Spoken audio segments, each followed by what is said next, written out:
Hello guys, welcome to On the Table on Krystal TV. I am Aoku Gizel Chinera. With me here is Daniel Da Silva. And I'm Julius Ojesomi. On the table today, we have some headlines and we're going to be reading them out to you. Daniel, what do you have for us? Well, on Daily Post, we have Ekiti decides 2008 what Lai Mohammed said about Fireman's victory. So that's on Daily Post. Then on Sun newspaper, we have jubilation protest as APC wins Ekiti state election. Alright, Julius, what do you have for us? Okay, with me here I have the Nation newspaper, and then Fayemi says God has liberated Ekiti from slavery. PDP rejects poll results, and Falana to governor meets Buhari on policing. And then again I have the Guardian newspaper with me, and on the Guardian newspaper this morning, Fayemi's victory and endorsement of Buhari's administration, says federal government. Siraps urges Adeosun to clear herself on alleged forged NYS certificate. Again, I have Trump lists Russia, EU, China as foes ahead of Putin summit. With me here, I have from the Punch newspaper, NBC saved Ekiti from major violence. Falana. Christ Embassy kidnap. Fraudsters call family, demand ransom. We'll go on a commercial break, and when we come back, we'll go down to the headlines for today.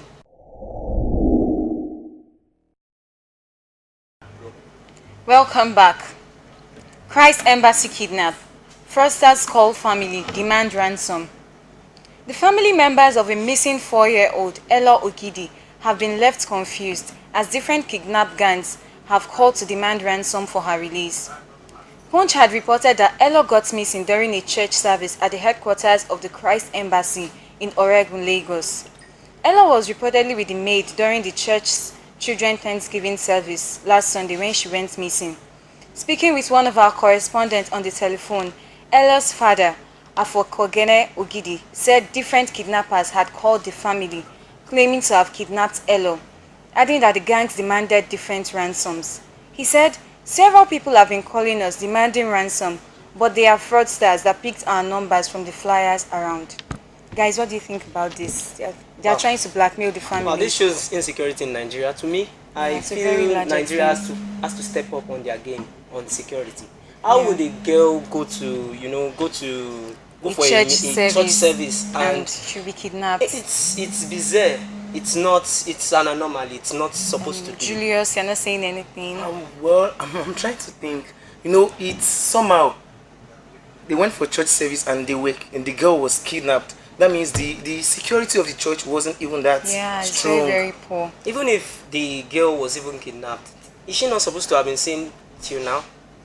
Yeah, and no one is saying anything. Different fraudsters are trying to use our country. I really don't get. I mean, the issue of security is not number one on the list in this country, and this is what I think federal government has to look into. Okay, with me here on the Guardian newspaper, I have Sirap urges Adeosun to clear herself on alleged forged NYC certificate. Sirap is the Socio-Economic Rights and Accountability Project, and they are urging the Finance Minister of the Federation to clear herself on the allegedly forged. Seriously, NYC certificate today is WAEC. This thing tomorrow is I really don't know what to say. Daniel, what do you have to say about this? Because it's really getting me. That's why some people say Nigeria is so backward in terms of our thinking. We're so backward in terms of thinking. We're so backward in terms of everything. So why would someone forge an NYC certificate and remember it's still alleged. No one is sure. But the issue here is she's not speaking up. She's not saying anything. She's not counterizing that. That's why this organization is saying she's actually saying it's correct. That's the fear. She might be culpable. Exactly. That's the fear of not being. But don't you think she's trying to protect herself from not saying anything? She might be. Only God knows. But then this is a political injustice. How will a particular person whose certificate that was not verified still lead in a nation that's called a federal state? As a as a finance minister. As a minister. Seriously. So, you see? So it is well. NBC saved Ekiti from major violence. Falano.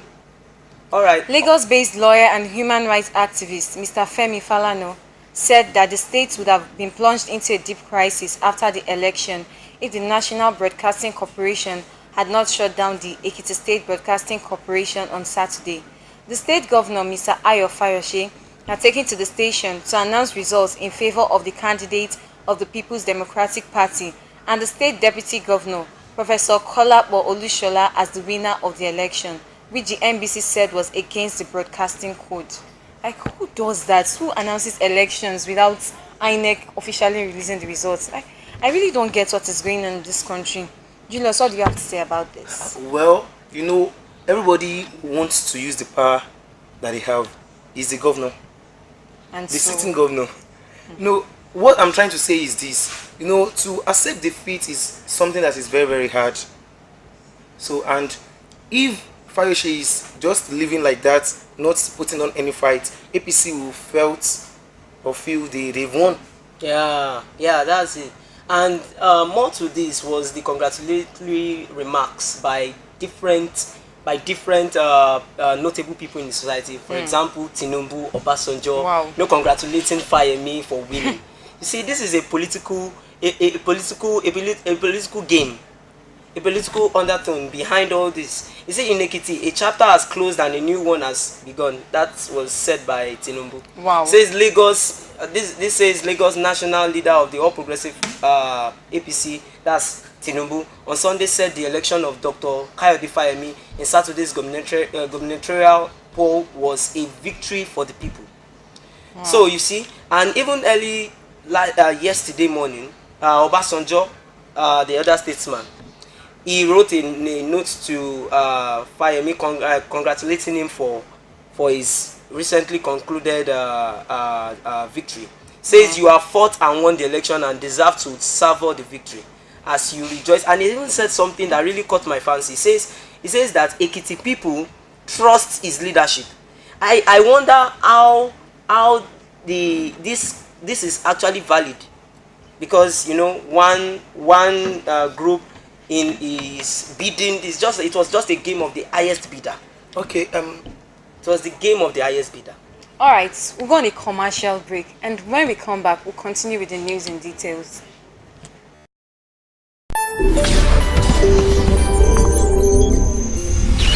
Welcome back. From Premium Times, you have another headline. Another Nigerian shot dead in South Africa. The Nigerian community in South Africa has expressed shock over the killing of another Nigerian, Martin Ebuzeme, by unknown assailants in that country. The president of Nigerian Union in South Africa, Adetola Olubola, confirmed to the news agency of Nigeria, NAN, in Abuja on Sunday that the victim was killed in Yeovil, Johannesburg, around 7:30 p.m. on July 12. This is seriously disheartening. Another Nigerian. Is this another xenophobic attack? I think Seems so. Because I felt that this has already, is already a thing of the past. I really don't know why Nigerians keep on going to South Africa, if I must say.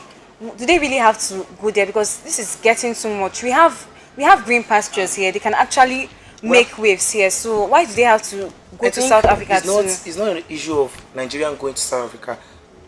People from different parts of the world visit countries they want and live But there. this is dangerous. When you see that something is dangerous, you keep away from it. One thing I want to say is that our government should work on this. I don't feel they are doing enough. Like, seriously, these attacks shouldn't. This is an African state. Yeah. The government is supposed to take it very serious. You can't expect an American to experience that kind of attack. Yeah, exactly. Seriously, the Americans I'm telling you. will be silent about it. It's And not even done. in America, that is not from the continent of Africa, they don't kill Nigerians like this. I don't All right, let's also look at this issue. World Cup celebration rock France Wow. yesterday. Yeah. You get.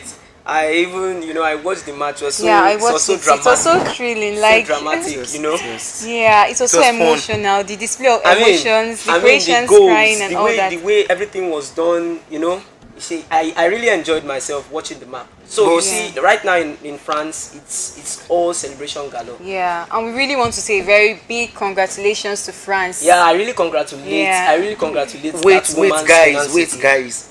Oh, the two of you, you are both congratulating France. I want to congratulate Croatia. Actually, I congratulate yeah, that yeah. woman's tenacity. That's Croatia. She was all Yeah. by them. She was by their Ah. side. Very humble. Yeah, and they were so emotional. Like Yeah. they really cried. I They were don't so know. close. I don't know if I should say this, but yesterday I was kind of hoping, when will Nigeria have a female president that will be like that woman? Oh, She was that's, too awesome. seriously, I don't know. Okay, with me here, I want us to go to the Guardian newspaper about Cameroon's president running for the 7th term in office. Seriously, 7th time. This is under So Robert. will you call Mugabe. that democracy? Is it dictatorship or what should I call it? Like someone said, Nigeria is operating.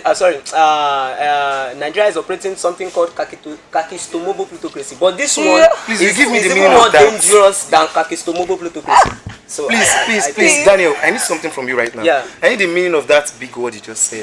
that is a combination of different forms of government. So I think this is actually bizarre. How can you turn a government seat to your permanent state of house? Your birthright. This is not like, a birthright. This is not monarchy. It is democracy.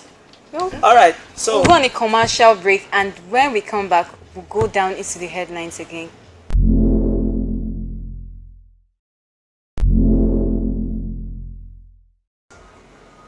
Welcome back to Krystal TV on the table. We read the headlines for today again. NBC saved Ekiti from major violence. Falano. Christ Embassy kidnap. Fraudsters call family. Demand ransom. From Premium Times, another Nigerian shot dead in South Africa. Okay, from The Nation I have, God has liberated Ekiti from slavery, says Fayemi. PDP rejects poll results. And from The Guardian I have, Surap urges Adeosun to clear herself on alleged forged NYC certificate, and Cameroon's President Biya to run for the 7th term in office. all right, on Vanguard I have World Cup celebrations rock France, and Obasanjo congratulates Fayemi for recently conducted elections. Before we leave today, I'll leave you guys with a big question. If such violence rocked Ekiti State, just a state from the 36 states and the Federal Capital Territory of Nigeria, what will happen to us in 2019? Like, what does the future hold for us in 2019? I'd love you to leave your comments on Twitter and on Instagram, Krystal TV. I remain Awoku Gizel Chidera. I'm Julius Ojesomi. And I'm Daniel Da Silva. See you again next week. Bye. Bye. I have to keep reminding myself I'm not like anyone else. That's my face on my ID.